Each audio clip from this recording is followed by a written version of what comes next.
Hello everyone and welcome back to my channel. I have just watched Prince William We Can End Homelessness documentary and it's changed my life. I watched it with my son. It's on Disney Plus, so it is child friendly. And can I just tell you, Prince William's aura, his whole delivery was so impactful to me. I want you to watch this documentary. I'm urging you. Please have a look at it. It's in 2 parts. My son was glued to it. He enjoyed it as much as I did. I want you to watch it because I want you to come away with the feeling that I did. I felt so happy. I thought that William is going to be the best king that the UK has ever had. I even thought, I wish he could run for prime minister. He would be an amazing prime minister. I know he probably doesn't want that job. Okay, let's get serious. But at the same time, he would be a very good prime minister as well. This initiative that he's done has made such a big difference in so many people's lives.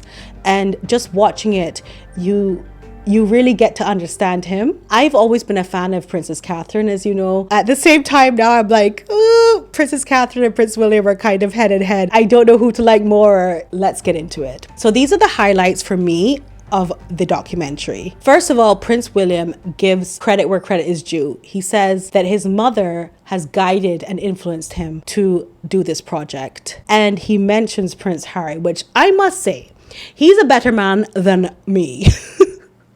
I mean, I would have not been able to mention Prince Harry's name after all the shots fired by Meghan and Harry over the years, over the Oprah interview, over the Spare, over the books that Omid Scobie wrote. I would have found it very difficult to even mention my brother's name if I was Prince William. But he did because he wanted to say that Princess Diana, his mom, did take them to the Center Point projects, the homeless projects, and that is where he first got his inspiration. He also said that she, on the school runs with his brother, Prince Harry, and him, talked about homelessness, explained to them how homelessness affects people. And he says that he's explaining to his children as well on the school runs what homelessness means and what is going on here. And he says that he feels like the children's brains are working and they're figuring out, oh, I see what homelessness is. And this is why I felt it was so important for my son to watch it and to see his brain also work. What's really important in this documentary is that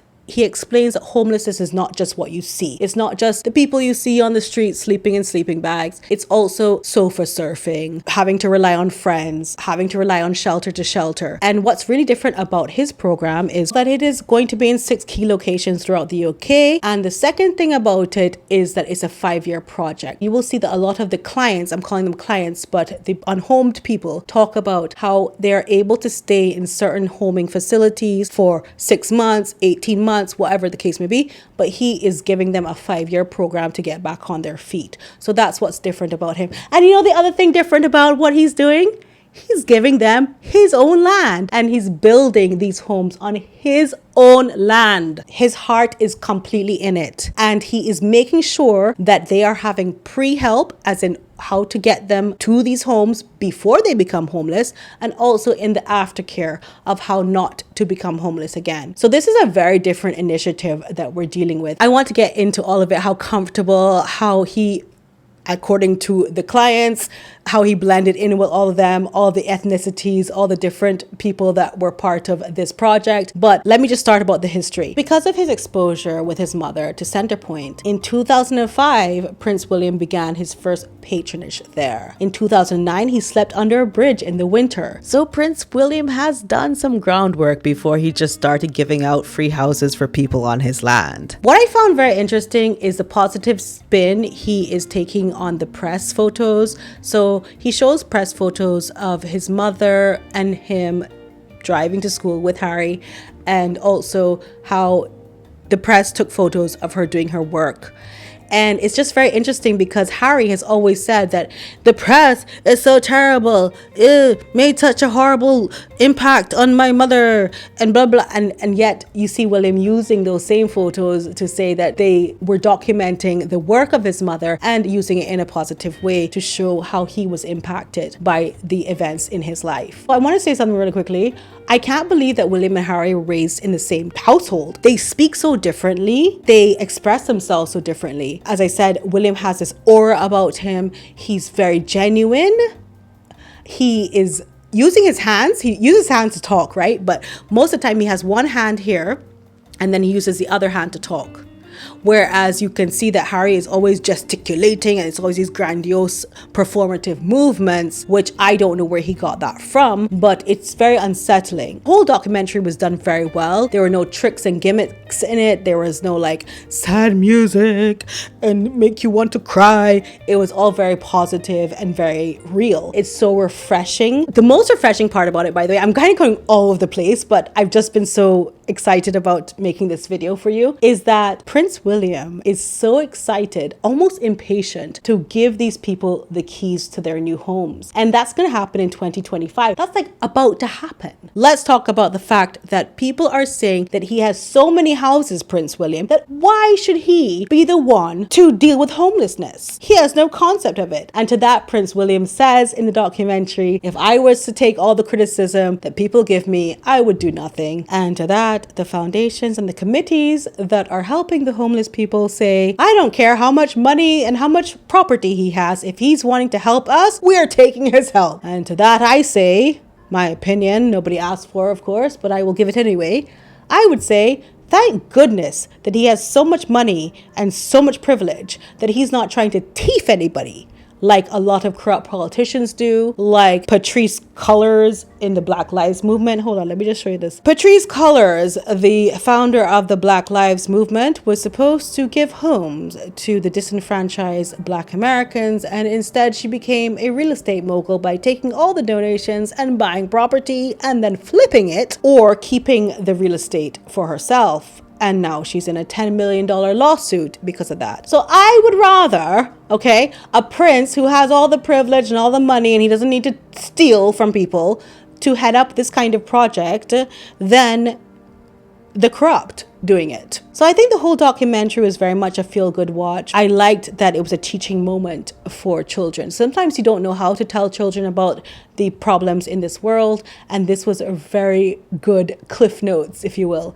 to teach your child how to understand homelessness. And it's not just about junkies or bad people. The way that they did it was very interesting because Prince William allowed the clients, the homeless, to talk about their feelings. They're being shunned, they're being treated unkindly by the public, and he listened to them. He wasn't there lecturing people saying, you must be kind, you must not bully. Because I think we're quite sick of people in high status positions telling us how to behave, and they felt that they were able to express themselves. The clients, a lot of them said they felt so comfortable with him, they felt so included, they felt like, and one of them said that he took her aside and said, how are you doing now? I know about your story and I just want to know how you're doing now. And another one, you could actually see in the footage that she went up to him and told Prince William her plans for the future. She's going to be attending rehab. He's a hugger.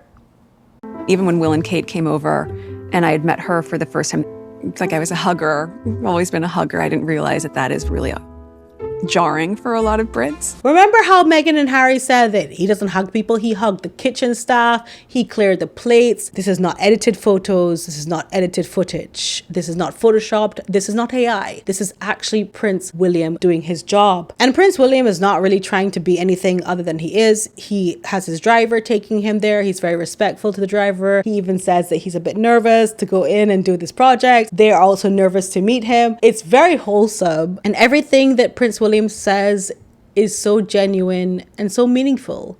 And I hate to use those words only because they've been overused and bastardized. But I guess I don't have the words to express how this documentary made me feel. The future is bright if Prince William is in charge. And speaking of being in charge, he actually gives the committee the right to tell him what to do. He wants to take advice from them. Interesting, right? And even when he says that, he gets some pushback from one of the committee members who says, I hope you mean that. I'm conscious that it's a team environment, it's a team game. So please do feel free to pile in when you need to. I hope you mean that. I do mean that. Sorry, I'm jumping to you. You can, go for it. No, I mean, We need the expertise of everybody. And of course, he's like, I really do. Tell me what to do. He's taking advice. You know me, I'm such a critic, but I can't. I'm just so happy you can see that. I'm so happy with how this documentary was done. The future is looking good for the United Kingdom. These are 6 key locations throughout the UK. Some of them have a lot of homelessness in them, and some have a little bit, but he's helping out with every aspect of it. And he's giving his land. What more you want? And he's giving his time. And time is the most important thing you can give to anybody, as we know. We're gonna segue now. I must talk about this video. I saw a lot of comments from you about the Colombia video about bullying online. And a lot of you said that this video is old, that they must have filmed this ages ago, that they look different from they do now. Nobody knows when they film anything. And even online on Instagram, TikTok, Twitter, whatever you want to do, everything is timestamped. Why is it that Meghan and Harry always have to do things in such an intentionally deceptive way? Why is everything under this cloud of mystery when it comes to them? That's not how the world works now. Things happen in real time. To me, my problem with the Colombia initiative about online bullying is that people in Colombia who can afford cell phones, right, for their children should also be parents that are very dialed into their children and can monitor their children's cell phones. I also think that Colombia has a lot of bigger problems than children with cell phones. Meghan does not want to get her hands dirty, ironically. She doesn't want to get into the nitty-gritty of let's help the children, let's take the children off the street, let's give them food, let's give their parents jobs. Maybe that way the parents could afford to buy their children iPhones and could afford to have Wi-Fi in their homes. In a third world country, children with iPhones, those are privileged children. Oh, another thing I saw in the comments is that you all were telling me, which I totally agree with, that the audio was different from the footage, like it was like not dubbed properly. My husband and I recognize today's reality is marked by greater connectivity and advanced technology. All of these things always happen to Meghan and Harry. Like nothing looks real. Remember the surfing video, which was crazy? Harry seemed to have more hair. There's just so much wrong with it. And since nobody wants to see their fake content, they could just sit in their houses and not do anything. Especially people don't want to see the content that they have to produce about telling other parents how to be parents when we don't even know where their children are and we have not seen them parent at all. I hope they watch William's documentary and they learn something from it. This is not a paid advertisement.